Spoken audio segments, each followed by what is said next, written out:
Guys, I know I said in previous videos that Prince never partied with Diddy, and that based on what Jason Lee confirmed, he only lent his home to Diddy for his parties. The first Diddy party I went to was at Prince's house. So you want to go to Prince's house to the Diddy party where Tyrese is performing and Demi Moore and Ashton Kutcher are swinging on swings.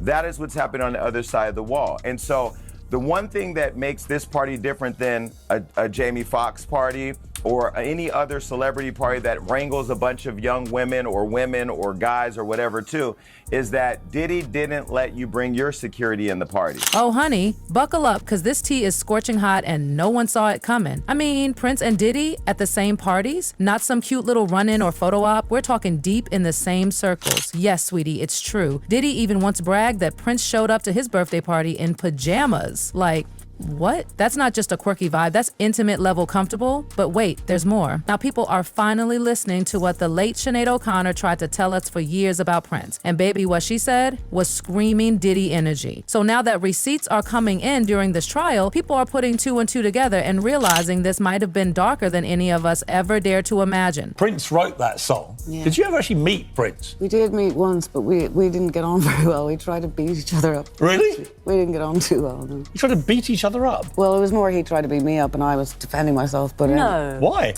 Because Hang on, that doesn't sound like a joke, that sounds serious. Oh, it's not a joke, no. It's not a joke at all. It was a very frightening experience, actually.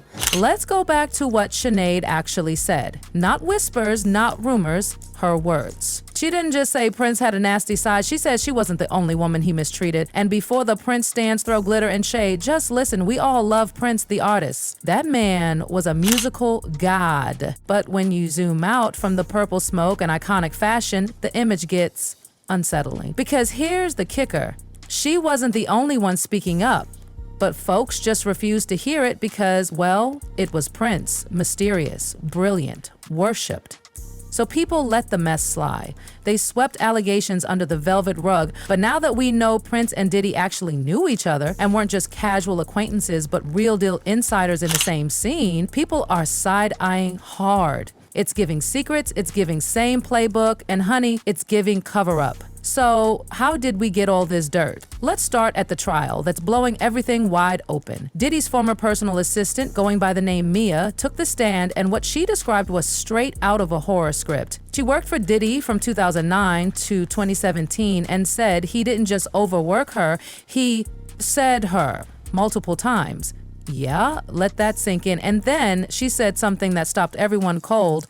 Cassie, Diddy's longtime girlfriend, was being tracked, controlled, and basically watched like a prisoner. Mia's job? Keep tabs on Cassie's movements even when they got close like sisters. But if they ever dared to do something without Diddy's approval, he'd go ballistic, unpredictable, violent. And here's where Prince enters the picture, and it's jaw-dropping. Mia testified that in 2010, Diddy told her to stay with Cassie at a hotel, saying he was going to spend time with his kids. But then a friend called and said, hey, there's a party happening at Prince's house. Naturally, they went. I mean, who wouldn't want to see Prince perform in his own home? But then, guess who shows up? Diddy. And no, not in peace. Cassie and Mia tried to escape, literally running, but Cassie tripped and fell into the bushes on Prince's front lawn. That's when Diddy caught her and started going off, roughing her up right there at the party. It got so bad that Prince's security had to step in and pull him off. Like, what even is this timeline? And here's the sick twist. The next day, HR told Mia she was suspended without pay for going to that party with Cassie. The audacity. Now listen, everyone's asking the same thing. Did Prince order his security to stop Diddy, or did they act on instinct? Was he trying to protect Cassie or just save face in front of his elite guests? Because let's not forget what Sinead said. According to her, Prince had a very dark side. She described him as a beautiful artist, yes, but someone into serious substances and very disturbing behavior behind closed doors. And she was sure that if other women had the courage, they'd back her up. Whew, she wasn't wrong. Sinead skyrocketed to fame in 1990 with her gut-wrenching cover of Nothing Compares to U.S. song Prince originally wrote. That close-up of her, bold and teary-eyed, iconic. But behind the scenes, a storm was brewing. Because even though Prince praised her publicly, Sinead later revealed he was furious over her success. She claimed he summoned her to his Hollywood estate, demanded she submit, and lashed out at her for not being one of his female proteges. It got creepy fast. She said his butler pressured her to eat soup against her will. What? Then Prince challenged her to a pillow fight, but she quickly realized he had a hard object hidden inside the pillow. Who even does that? As she tried to escape, she said he physically blocked her path, grabbed her, and tried to drag her to his car. She broke free and ran to a neighbor's house, ringing the bell for her life. That's when Prince finally backed off. And yet, people still didn't want to believe her. But guess what? Others eventually backed her up. Like Charlene Friend, an ex-girlfriend of Prince, she sued him, claiming he physically and emotionally abused her during their 2-year relationship. She said he filmed them hooking up without consent, forced her to call him Messiah, and held freaky parties with themed rooms, cages, chains, and whips. Yep, welcome to the real Purple Rain, baby. I'm not the only woman that he had a go at. There are plenty of women out there if they're prepared to come out and Really? he's dead and admit that he had one of the girls in his band was in hospital with broken ribs for a very long time. I know other girls have gone out with him that, There's more. A 9-hour documentary packed with even more disturbing allegations from multiple exes. That thing nearly broke the internet until Prince's estate rushed in and tried to bury it. But girl, we got our hands on some of the footage, and let me tell you, shocking, doesn't even cover it. Jill Jones, one of Prince's longtime collaborators, described a chilling night back in 1984. She slapped Prince after he kissed her friend, and his response? He beat her repeatedly, punched her in the face, allegedly, and she never pressed charges because she was told it would end his career. So she stayed in love with her abuser. It's giving trauma bond. Another woman, Susanna Melvoin, shared how Prince completely isolated her, monitored her phone calls, made it almost impossible to leave.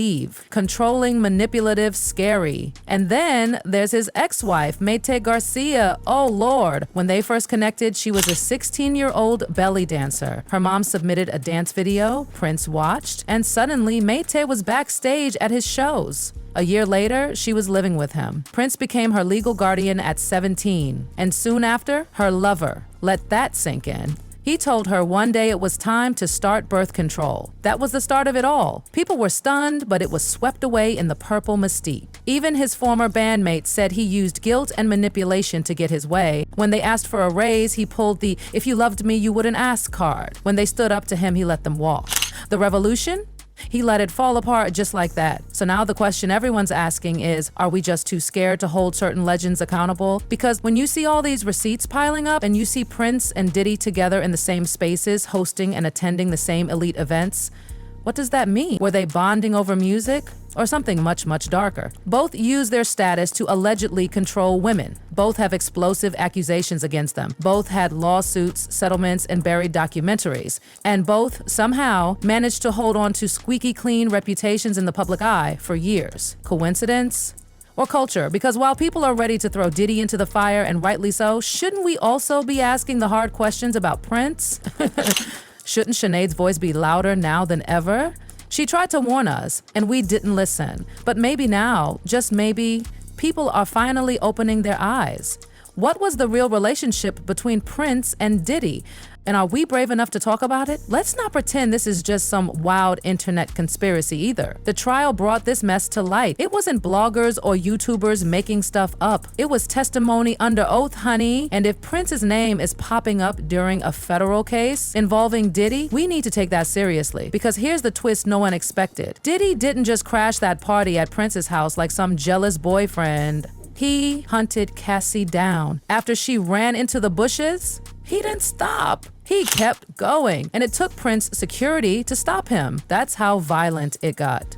So tell me, why hasn't Prince's estate spoken out about that night? If Prince was really all about protecting women and peace and music and light, then why is there absolute silence about what went down at his house? And here's another thing. Prince and Diddy weren't just industry colleagues. They were friendly. There were more than whispers. There were photos, stories, sightings. And that now paints an entirely different picture. Because what kind of man lets that happen at his house and then acts like nothing happened? Some say Prince told his security to step in because he cared about Cassie. Others say he just didn't want a scandal blowing up at his own mansion in front of other rich, powerful people. Let's be real. When you've got that much power and that much to lose, it's not about protecting the victim. It's about protecting your brand. And this all circles back to Sinead. She wasn't trying to cancel Prince. She aired in him as an artist. She said that multiple times. But she also warned us, the real Prince behind the music was someone who used control, fear, and manipulation. And she hinted, no, outright stated that other women had lived similar horrors. They were just too afraid to come forward. But eventually, they did. Because when Charlene Friend, Jill Jones, Susanna Melvoin, and Mate Garcia all come forward with disturbing stories, you can't just keep blaming it on jealousy or their bitter exes. These stories are eerily similar, all centered on control, isolation, fear, and yes, violence. And if Diddy gets dragged through the mud for controlling Cassie, shouldn't Prince be held to the same standard? If Diddy had rooms with cameras and themes and chains and women being watched, well, Charlene said Prince had those too. Same energy, different zip code. And don't forget, both men had projects, interviews, and documentaries pulled before they could see the light of day.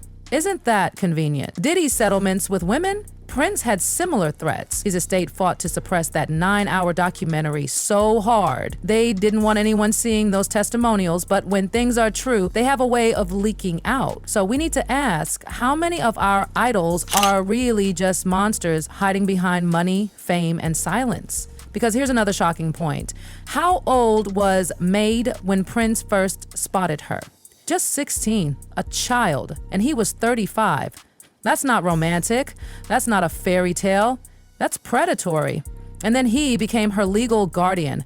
Excuse me, what in the grooming playbook is this? He moved her into his mansion, started a relationship, and even decided when she would begin birth control. If that was Diddy or any other celeb, y'all would be burning them at the stake. But because it was Prince, everyone just pretended it was love? Make it make sense, and let's not pretend this was some one-off. Prince had a whole pattern of power plays. Even with his own band, when they asked for a raise, he guilted them. When they threatened to walk, he let them. Controlled the narrative, controlled the art, controlled the people. Sound familiar? It should, because Diddy did the same thing. So here's where it gets hard. Do we separate art from the artist? Can we still vibe to Purple Rain, knowing the pain behind the music? Can we still dance to Mo Money, Mo Problems, knowing the chaos it masked?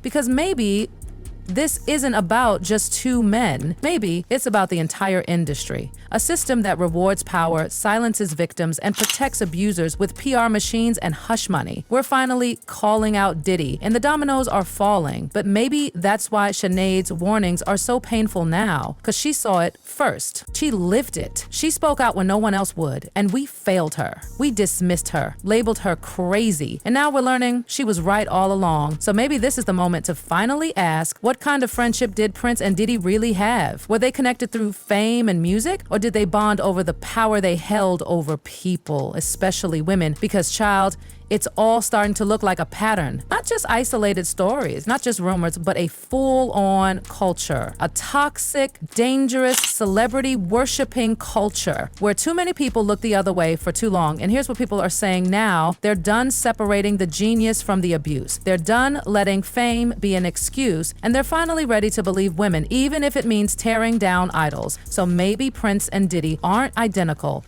but if the shoe fits, it's time to stop pretending. It's time to stop excusing. Because the truth, it was never about just the music. It was about the power behind it. And when that power is abused, no hit song can wash away the pain. So what do you think? Was Sinead trying to expose a secret culture before she died? Was her warning about Prince also a warning about Diddy?